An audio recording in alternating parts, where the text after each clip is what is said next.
Chapter 12. The hearing wasn't anything I thought it would be.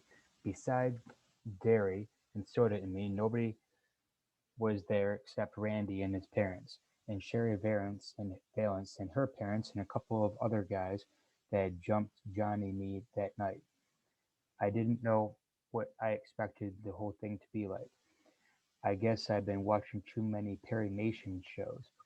Oh yeah, the doctors were there and had a long talk with the judge before the hearing. I didn't know what to think of them. Do with what I don't I didn't know what they had to do with it then, but I do now. First, Randy was questioned. He was looked a little nervous, and I wish they'd let him have a cigarette. I wish they let me have a cigarette. I was more than a little shaky myself. Derry had told me to keep my mouth shut no matter what Randy and everybody said, and that I'd get my turn. All the Socs told the same story that they stuck mainly to the truth, except they said Johnny had killed Bob. But I figured I could straighten that point out when I got my turn.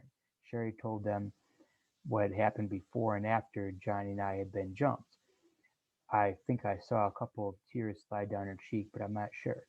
Her voice was steady even when she was crying. The judge questioned everyone carefully, but not real emotional or excited. Nothing really emotional or excited happened. It does on TV. He asked Derry and Soda a little bit about Daly, I think to check on our backgrounds and find out what kind of guys we hung out with. Was he the real good buddy of ours? Derry said, yes, sir, looking straight at the judge, not flinching, but Soda looked at me and he was sentencing me to the electric chair before he gave the same answer. I was real proud of both of them. Daly had been one of our gang and we wouldn't desert him. I thought the judge would never get around to questioning me. Man, I was scared almost stiff by the time he did. And you know what? They didn't ask me a thing about Bob's getting killed. All the judge was asking me if I was like living with Derry, if I liked school and what kind of grades I made and stuff like that. I could figure it out then, but I found out what the doctor had been talking to the judge about. I guess I looked as scared as I really was because the judge grinned at me and told me to quit chewing my fingernails. That's a habit I have. Then he said that I was acquitted and the whole case was closed just like that. Don't even give me a chance to talk much.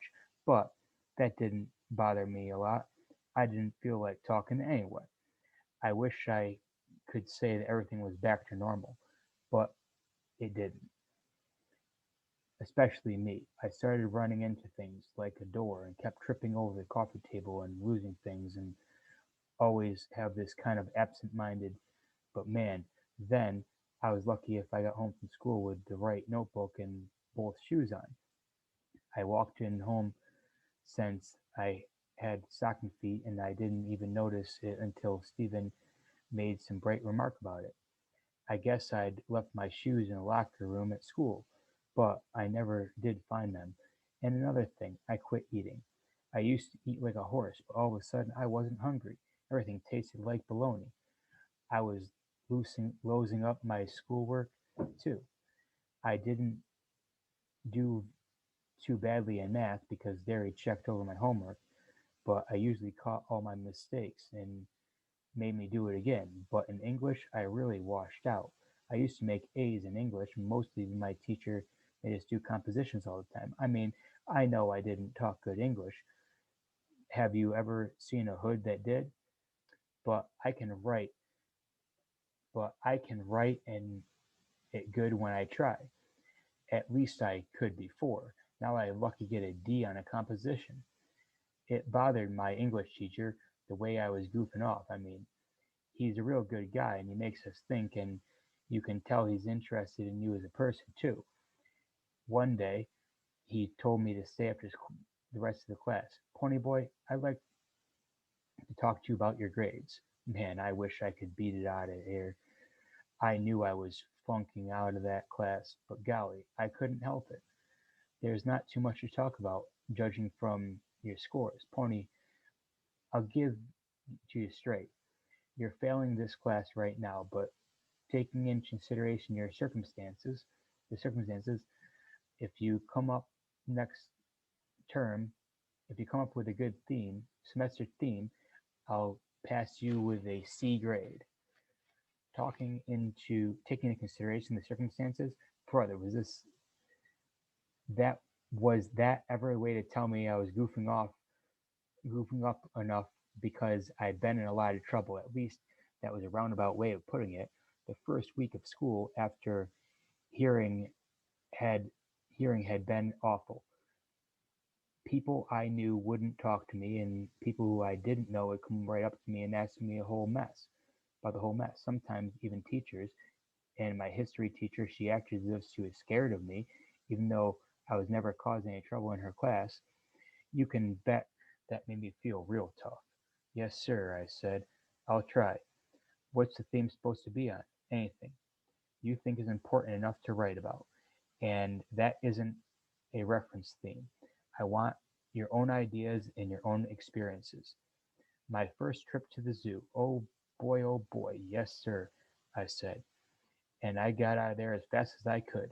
The lunch hour, I met Chubit and Steve out back parking lot. We drove over to our little neighborhood grocery store to buy cigarettes and cokes and candy bars. The store was the grease hangout, and that was about all we ever had for lunch. The Socs were causing a lot of trouble in the school cafeteria, throwing silverware and stuff, and everybody tried to blame it on us greasers. We all got a bit of laugh, a big laugh out of it. Greasers rarely ever eat in the cafeteria. I was sitting on the fender of Steve's car, smoking and drinking a Pepsi, while he and Chubit were inside talking to some girls.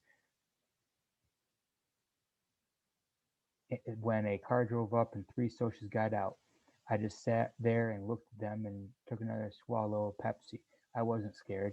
It was the oddest feeling in the world.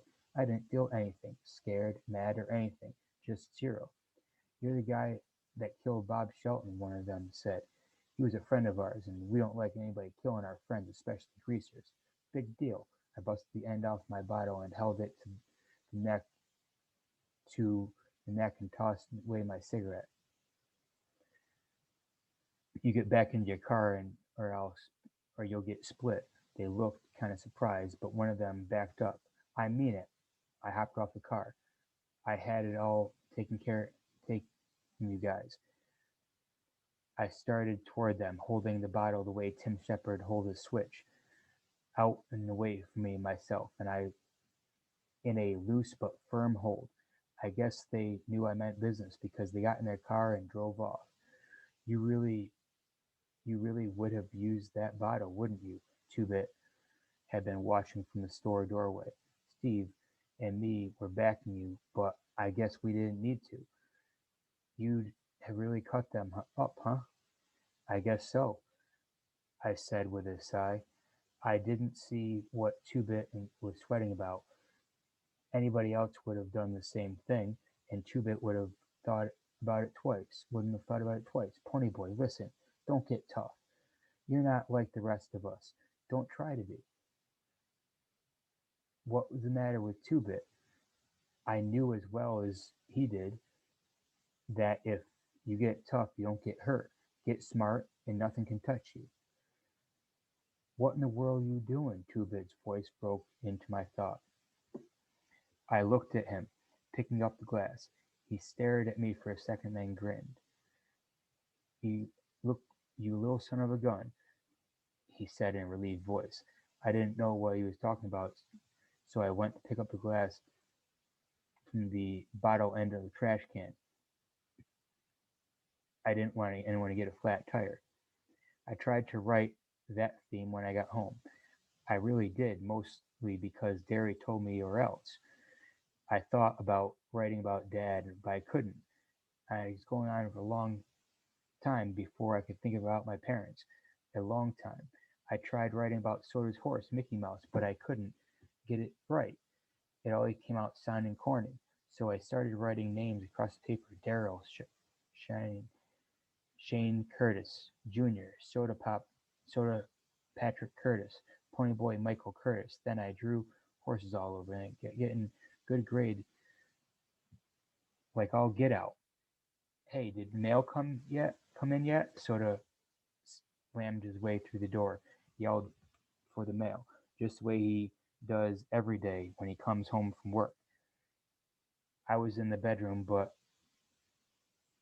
I knew he would throw his jacket toward the sofa and miss, take off his shoes, and go into the kitchen for a glass of chocolate milk because that's what he does every day of his life. He always runs around in stocking feet. He doesn't like shoes. Then he did a funny thing. He came in and flopped down on the bed, started smoking a cigarette. He hardly ever smokes except when something's really bugging him or when he wants to look tough. And he doesn't have to impress us. We know he's tough. So figures something was bothering him. How was work? Okay. Something wrong? He shook his head. I shrugged and went back to drawing horses. Soda cooked dinner that night and everything came out right. That was unusual because he's usually trying something different. One time we got green pancakes. Green. I can tell you one thing. If you got a brother like Soda Pop, you're never bored. All through supper, Soda was quiet and didn't eat much. That was really unusual. Most of the time we can't shut him up or fill him up. Gary didn't seem to notice, so I didn't say anything. Then, after supper, me and Derry got into a fuss about the fourth one we'd had that week. This one started because I hadn't done anything on that theme and I was wanting to go for a ride. I usually be out, I'd stand at, I'd just stand there and let Derry yell at me. But lately I've been yelling right back. What's the sweat about my schoolwork? I finally shouted. I'll have to get a job as soon as I get out of school anyway. Look at Soda. He's doing okay and he dropped out. You can just lay off. You're not going to drop out. Listen, your brains and grades, you could get a scholarship and we could put you through college. But schoolwork's not the point. You're living in a vacuum, Pony, and you're just going to have to cut it out. Johnny and Dallas were our buddies too, but we didn't just drop living just because you lose someone. You thought I thought you knew that by now. You don't just quit anytime. Just don't like the way I'm running things. You can get out.